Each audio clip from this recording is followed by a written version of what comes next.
আসসালামু আলাইকুম। আজকে দেখেন এই যে কচুর পাতা ডাটা সহ কচুর পাতা নিয়েছি, এটা দিয়ে ভর্তা বা ভাজি এটা করে দেখাবো। মানে ভর্তাও বলা যায় না, ভাজিও বলা যায় না। এই রেসিপিটা আজকে আপনাদেরকে করে দেখাবো। তো নেন কচুর পাতাটা এখন আমি কেটে নেব। এই যে আমি কচুর পাতাটা এইভাবে ডাটাটা বড় বড় করে কেটে নেব, একদম টাটকা পাতা।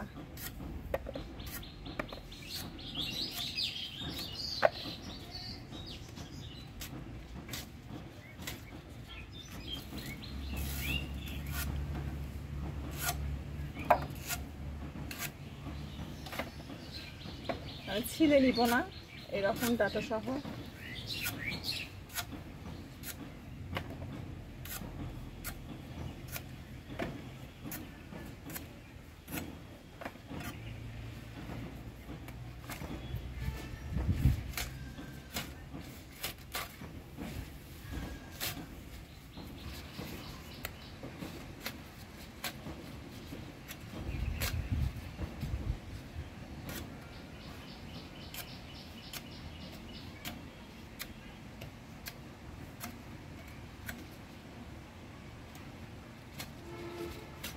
এই তো আমার কচুর পাতা কেটে নেওয়া শেষ। আমি ডাটা সহ পাতাগুলো সুন্দর বড় বড় করে কেটে নিয়েছি। এখন চিংড়ি মাছটা কেটে নিব। এই তো এখানে আমি 4-5টা চিংড়ি মাছ নিয়েছি। এখানে মানে এই রেসিপিটা করতে বেশি চিংড়ি লাগে না। আমি এখানে গলদা চিংড়ি নিয়েছি, আপনারা চাইলে দেশি চিংড়ি নিতে পারেন। এই তো চিংড়িটা এভাবে কেটে নিব। আপনারা কিভাবে কেটে নেন তা জানি না, কিন্তু এভাবে কেটে নিব।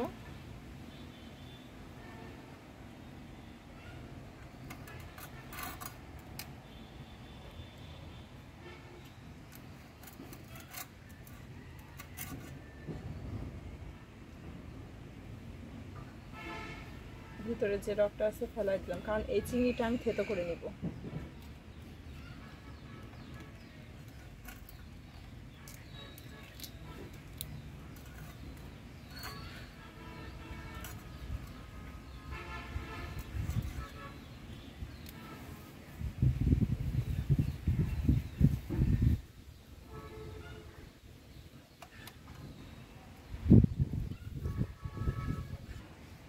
এই তো আমার চিংড়ি মাছগুলো কেটে নেওয়া শেষ। এই তো দেখেন আমি চিংড়ি মাছগুলো কেটে এইভাবে চিড়ে নিয়েছি মাঝখান দিয়ে। এটা থেতো করে নিতে হবে। এটা আমি পরে দেখাবো কিভাবে কি করে নিতে, সেটা পরে দেখাবো। এখন আমি পেঁয়াজ মরিচ কেটে নিব।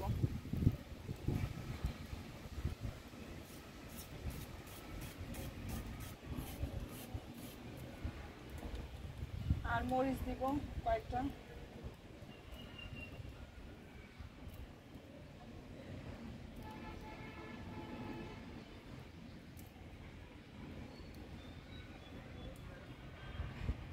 চারটা কাঁচা মরিচ দিব,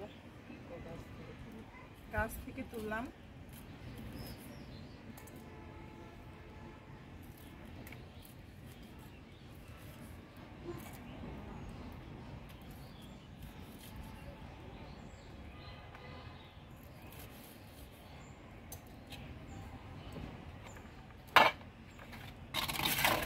এই তো চুলায় কড়াই বসিয়ে দিয়েছি।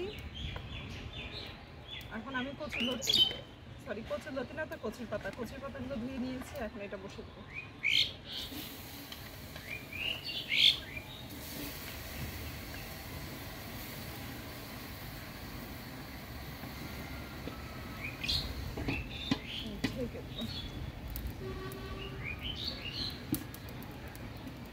আজকেও প্রচুর বাতাস ছাদে।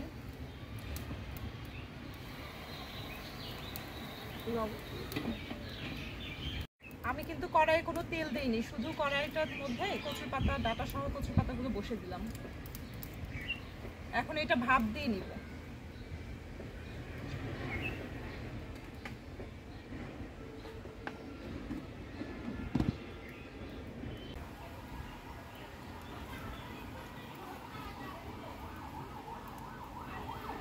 এই যে ঢাকনাটা উঠে নিলাম, দেখেন অনেকটা আওড়ায় গেছে। দেখেন কম হয়ে আসবে।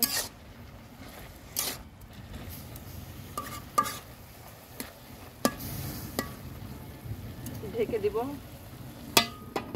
আরো নরম হয়ে যাবে। উঠাই নিলাম, একটু নেড়ে দিব।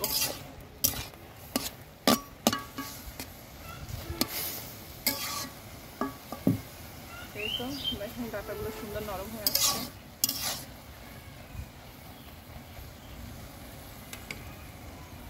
আমি এখন এটার মধ্যে আম দিয়ে নিব, সে আমটা কেটে নিচ্ছি। ঢেকে দিলাম, ঢাকনাটা উঠাই নিচ্ছে। এখন একটু আম দিয়ে দিব, কারণ এটার মধ্যে লবণ দিয়ে দিছি, যে সময় সিদ্ধ উঠাই দিলাম ওই সময় লবণ দিয়ে দেওয়া হয়েছে। এখন আমটা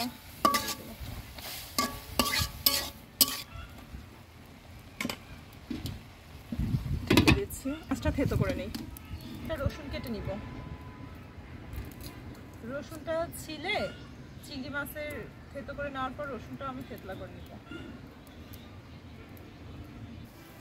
ঢাকনা উঠায় নিচ্ছি। এই তো দেখেন সুন্দরভাবে হয়েছে, কমন লেগে যাবে।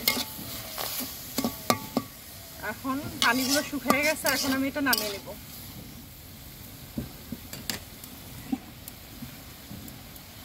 এটার উপর নামিয়ে রাখবো।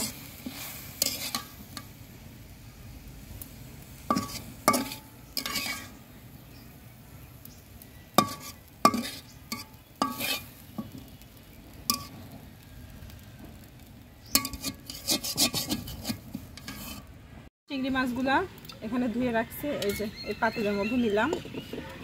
এখন এই যে একটা শিল দিয়ে এইভাবে পাতিলের মধ্যে বাড়ি দিব।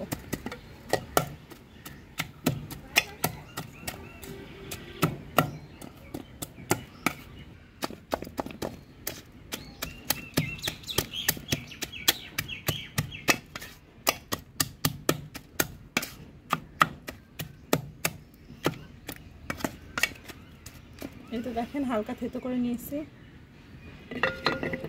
এখন আমি এটা কড়াই তেল দিয়ে তেলের মধ্যে দিয়ে একটু ভেজে নিব। ধুয়ে নিলাম, কারণ নিচে লেগে গেছিল। এখন আমি কড়াইটা ধুয়ে নিয়েছি। এই তো হালকা একটু তেল দিলাম।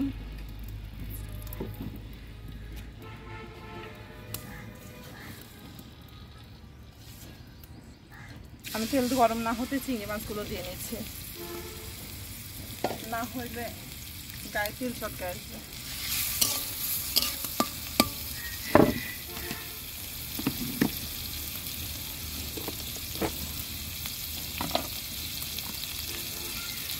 হলুদ দিলাম,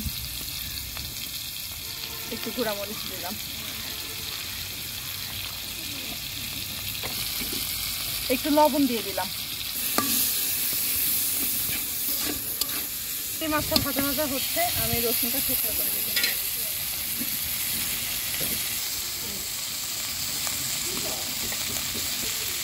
এটা পেঁয়াজ আর মরিচগুলো দিয়ে দিলাম।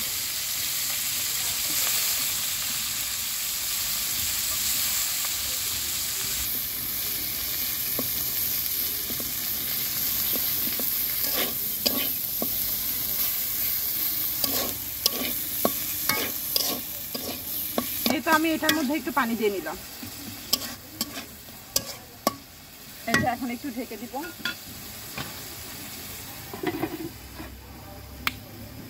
থেতলা করে নিলাম এই সুযোগে।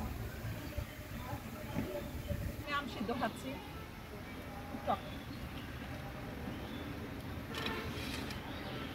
ঢাকনাটা উঠাই দিলাম। এটা এখন নেড়ে দিচ্ছি। এই যে দেখেন এটা ভাজা ভাজা হয়ে গেছে, এটাও আমি এই পাত্রে উঠাই নিব।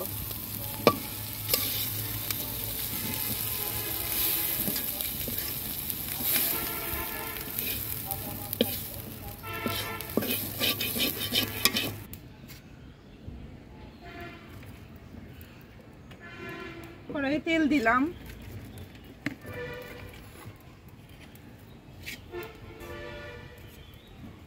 তেলটা গরম হলে রসুনগুলো দিয়ে দিব।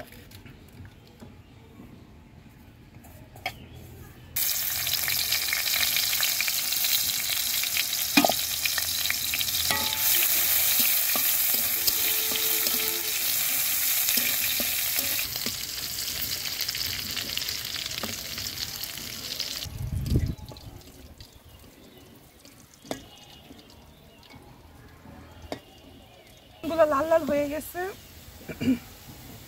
এখন দিয়ে দিলাম।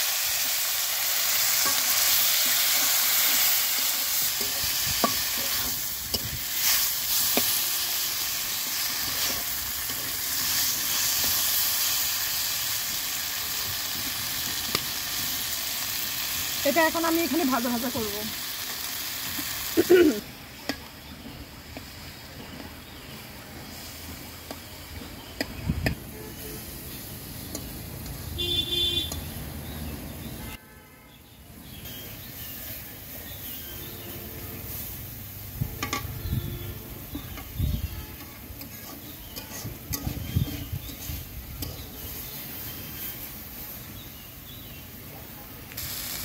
এই তো হয়ে গেছে ভাজা, এখন আমি এটা উঠায় নেব। এই তো আমার চিংড়ি মাছ দিয়ে কচু ভর্তাটা হয়ে গেছে। আপনারা এইভাবে বাসায় বানিয়ে খেয়ে দেখতে পারেন, অনেক মজা লাগে এই ভর্তাটা। এই পর্যন্তই শেষ। আল্লাহ হাফেজ।